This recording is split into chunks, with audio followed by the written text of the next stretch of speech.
Ever notice how thriving gets all the good press and surviving gets treated like that friend we don't invite to brunch? We say, I'm thriving when things sparkle, but I'm surviving, that's whispered like a confession. What if both are sacred? What if the real art of living is learning to surthrive, to hold survival and thriving in the same breath? Welcome to Conversations with Thomas.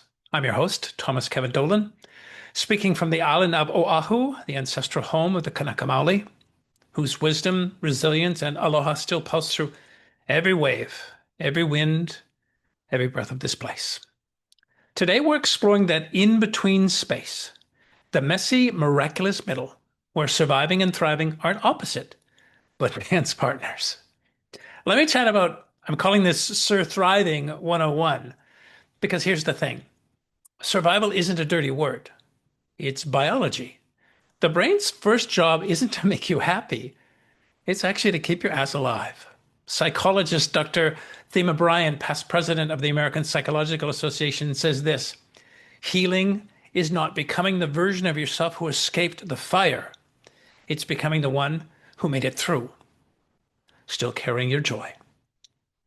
That's surthriving. It's the hybrid state where endurance meets evolution, where we don't just get through, we grow through. Isn't that cool? We just don't get through, we grow through.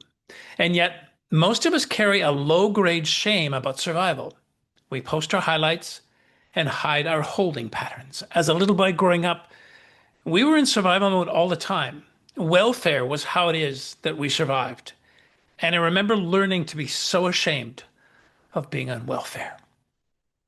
We post our highlights and we hide our holding patterns. We whisper, I'm just trying to make it, as though that's not a triumph. But every cell in your body disagrees. Your nervous system literally rewards persistence. Neuroscientist Richard Davidson found that resilience isn't the absence of stress. It's the speed at which you return to center. That's not thriving instead of surviving. That's thriving through it. It's like emotional CrossFit. We're building core strength in the middle of life squats and lunges. Let me share with you a bit of my story with the suggestion that it was built for this notion of surthriving. When I began writing my memoir, Little Fag, A Journey of Self-Acceptance and Healing, I thought I was ready to face my life on paper. Turns out I was wrong. And that's how I knew it was working. I had given little thought that by writing this memoir, I would come face to face with how unprepared I was for half the things I'd gone through. Yet page by page, I realized I was built for it. This book chronicles the events that shaped me, the pain of sexual abuse, the confusion of sexuality, the masquerade of religion, the ache of family separation, the near misses with despair, the healing that came in slow motion. Maya Angelou once said, my mission in life is not merely to survive, but to thrive, and to do so with some passion, some compassion, some humor, and some style. I feel that line animating my life because I've known darkness and laughter in equal measure. Growing up amid addiction, violence, and poverty, survival was oxygen. I didn't grow up with a growth mindset. I had a stay alive through Tuesday mindset. But somewhere in the chaos, endurance became my superpower. I learned you could be healed in the dark, that the dark night of the soul is really just the hallway between who you were and who you were becoming. And my gayness, my queerness, it buoyed me. It became both wound and wing. Ocean Vuong writes this. I love this young man. Let no one mistake us for the fruit of violence, but that violence, having passed through the fruit, failed to spoil it. That line lives in my bones because surviving didn't poison me. It seasoned me. I see now that survival isn't the opposite of thriving. It's actually the training ground for it. Let's talk about the science of the space between. Here's where the curious aspect of me wants to roll up my sleeves and do a deep dive. Thriving isn't just poetic, it's physiological. When we survive something, a loss, a trauma, heartbreak, the brain encodes it in the amygdala, the emotional memory center. And when we reflect or reframe and integrate that experience through therapy, coaching, storytelling, even laughter, we activate the prefrontal cortex, literally rewiring the story at a biological level. Psychologists call this post-traumatic growth. The capacity to build new meaning, the capacity to build new meaning because of what hurt us, not in spite of it. It's what my entire book is about. It's what my entire life has been about. But society often glorifies bounce back resilience. Brittney Cooper, author of Eloquent Rage, calls this out. And if you haven't read the book, I really want to encourage you to. Brittney Cooper, a powerhouse. Brittney says this: Black women are not magic. We are human, and our strength should not require our suffering. That feels like gospel to me. We can hold resilience and rest, endurance and ease, surviving and thriving. We don't have to choose between being strong and being soft, because newsflash, Beyonce fucking naps. Let me give you a little promo for something new in my life. It's called Heartful Rebellion. Speaking of rest and rebellion, I've been creating something new. It's called Heartful Rebellion. It lives on Instagram at Heartful Rebellion, and it's a small series of short, honest talks, video, little jolts of courage and compassion about what it really means to live from the heart. Each one is a reminder that rebellion isn't always loud. Sometimes it's choosing tenderness in a world addicted to toughness. If this episode lands for you, if you're curious about Heartful Rebellion, come join me there. Bring your heart, bring your questions, bring your humanity and your humanness. Because the revolution starts within, and sometimes it's only a minute or so long. Back to the podcast.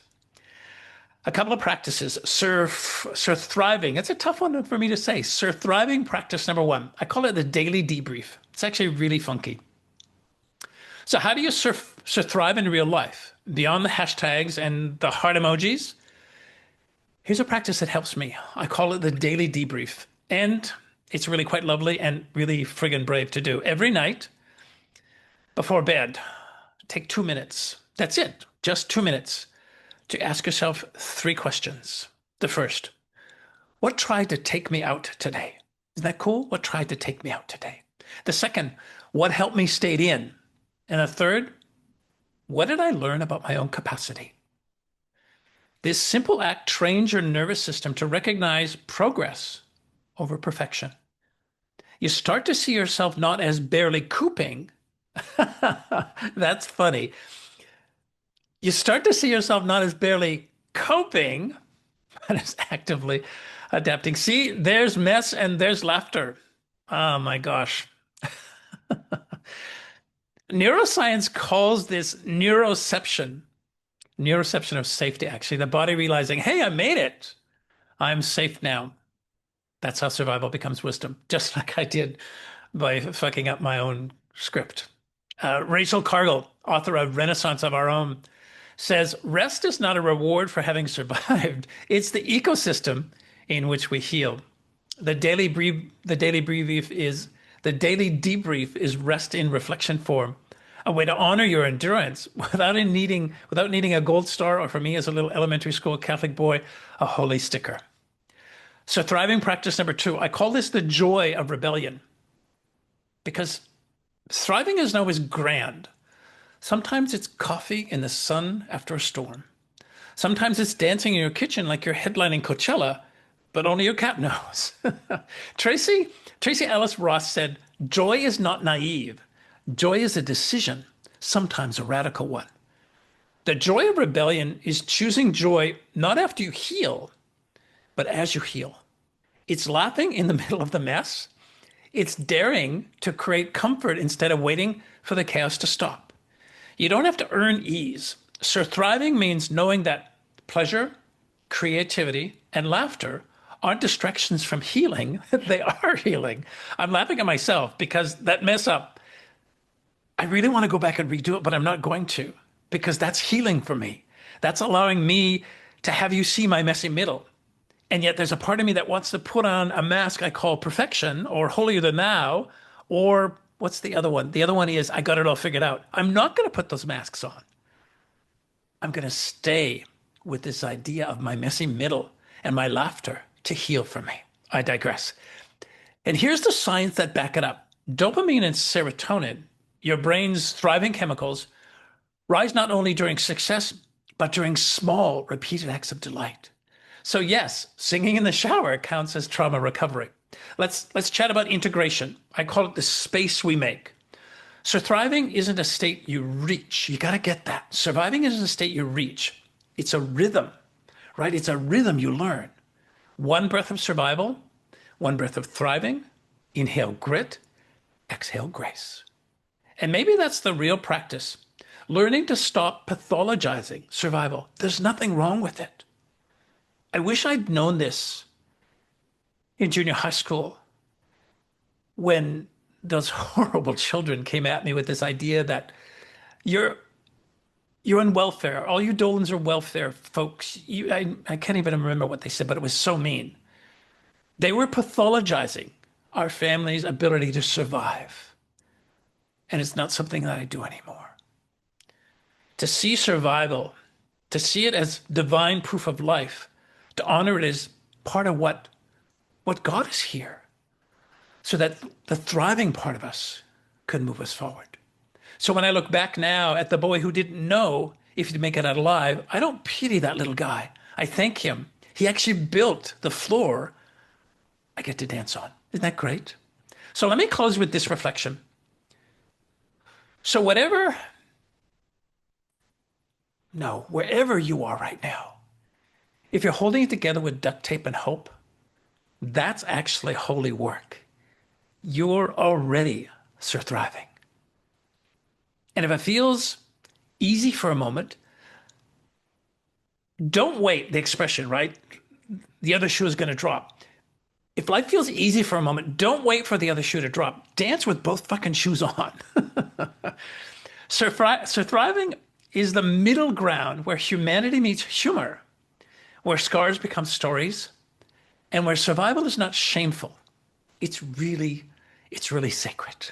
Thank you for joining me for this episode of Conversations with Thomas. It feels a little bit wacky today, and I'm really happy that it is.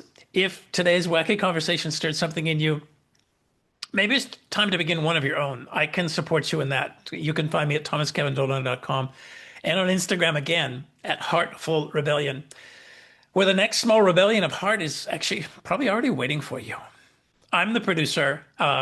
Not true. My husband is the producer. Conversations with Thomas is brought to you by me, Thomas Kevin Dolan. And of course, it's beautifully and sacredly executive produced by my amazing husband, Adam Ma.